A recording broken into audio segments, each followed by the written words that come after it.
First years on the job, well, just to set the context, I was brand new to the field of philanthropy. I didn't know anything about philanthropy, and I didn't know anybody in the field. I arrived on the scene from Rutgers University as the new provost and vice president for academic affairs here at USM. And I think in my first or second week, it was that early in my tenure, that I met a number of people from the foundation sector. The funding community was much more at a distance, and people didn't know how to approach various people. They didn't know how to find out about various foundations. Gradually, it became very, very clear that there was an important objective, which was to help Mainers obtain more resources and more funding for worthwhile projects. And over time, that really morphed into the idea of a center where various Maine foundations and organizations could come together. And so we were very, very fortunate to attract a really marvelous first director for the center, and that was Sonny Wolf-Fogel. The strategically terrific thing that was done was that the first board represented all kinds of grant makers. Corporate grant makers, large and small, foundation grant makers, large and small, family foundations and bigger foundations, all different kinds. And then I think one of the key things for all of us was the fact that the University of Southern Maine under Mark Lapping gave us a home. I guess the early days were both exciting and exhilarating, and they were also fraught with the possibility that we wouldn't succeed. Well, the first conference, I believe, was in 1995. It was before email, it was before the web. Janet got mailing lists together and mailed out postcards to people. Anyway, it was hugely successful. That we situated libraries around the state, and this kind of connected the state together in the beginning. The success was the nonprofit community and the funding community talking to each other. Bridge building in the beginning was really important because nonprofits and grant makers didn't talk to each other very much. We were at a stage in our own development where we were changing our grant making, our level involvement with grantees, so the work of the Maine Philanthropy Center fit perfectly into that. But I don't think we could have imagined that and wished it into an existence. Think now, and certainly thought then, it was a hell of an idea, and one that would potentially pay off enormous dividends to the people of the state. When you give out grants, or you're a foundation or a philanthropist, you always work in partnership with somebody else. Not only with people we give grants to, but with each other, because there are not enough resources to go around to really solve the problems that are so important. So learning how to collaborate from funder to funder was really fundamental to how we were shaping how we were going to approach our work. As we began to come around the table and we began to be more connected, what I loved about it was being able to just talk with other people in my own professional field and to hear some of the things other people were talking about in their fields. And some of them are very different. I mean, I always found, the foundations being like, wow, they're out there trying to change the world. And, LL Bean, we're trying to sell boots and be a good community citizen. But somewhere there's an intersection where we are both trying to do good for the state of Maine. And those kind of meaningful connections continued to grow with the organization. And as it grew, more people came to the table. There were different folks at the table. It was more of a conversation, more of a partnership involving, different stakeholders. The Maine Philanthropy Center was really key in connecting us with other funders, helping us find common alignment, making sure that we were talking the same language to each other and really trying to think critically about solving problems, not just putting money out there and hoping a miracle would occur. About probably 10 years ago, the Betterment Fund trustees decided to go to Eastport, Maine, a place that only one of us had been to.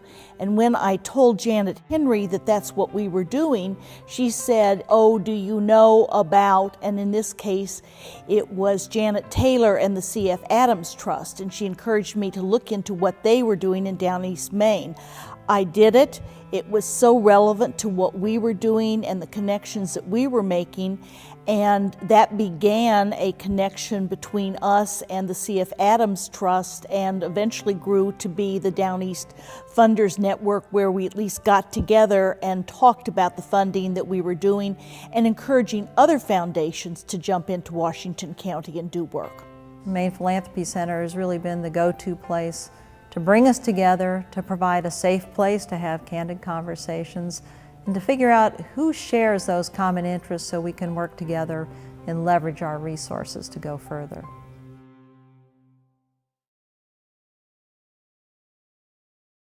How do we improve the lives of people? Whether I have my state government hat on, whether I have I'm a Passamaquoddy tribal community member, or if I have the hat of a board member on a foundation. It's the same goal.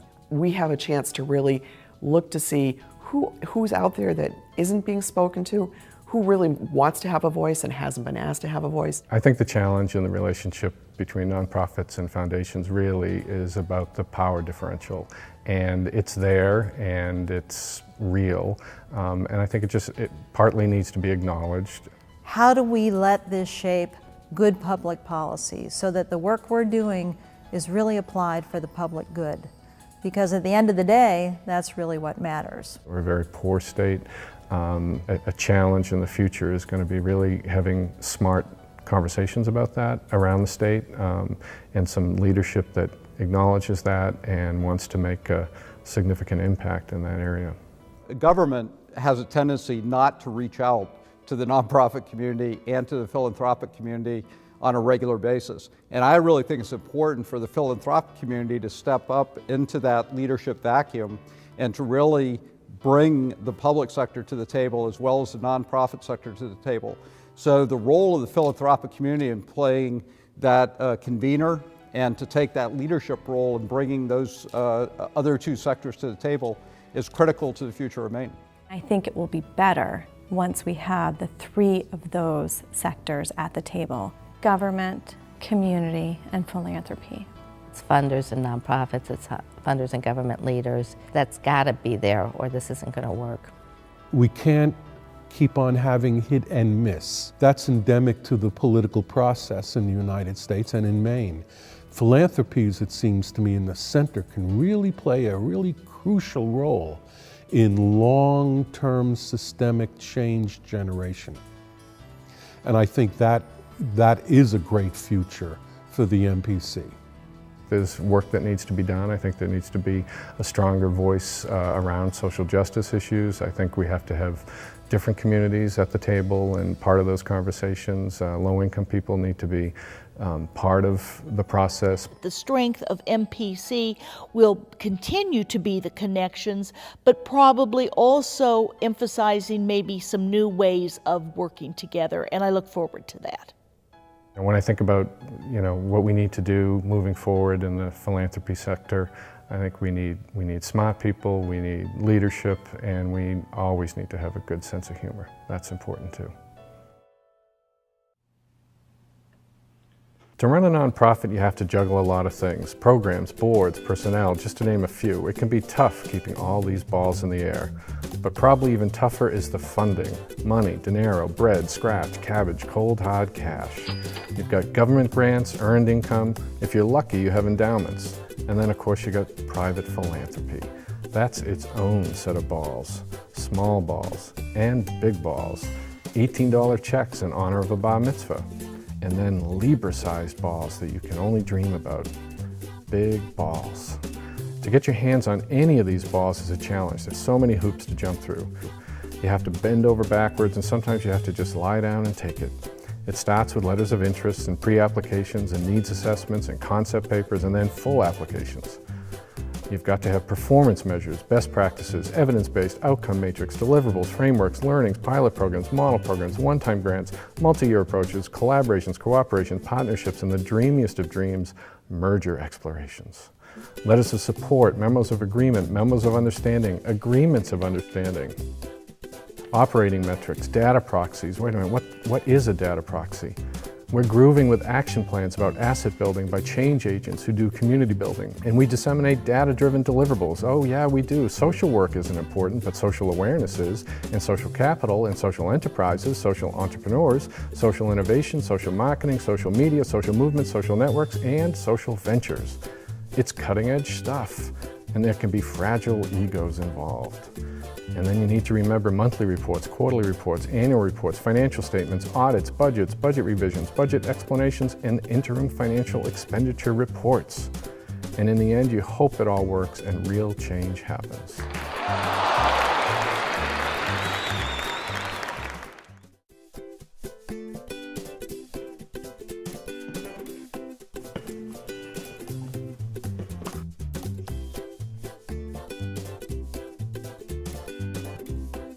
It's been wonderful to be on this journey with Janet. It wouldn't have been the same journey without her.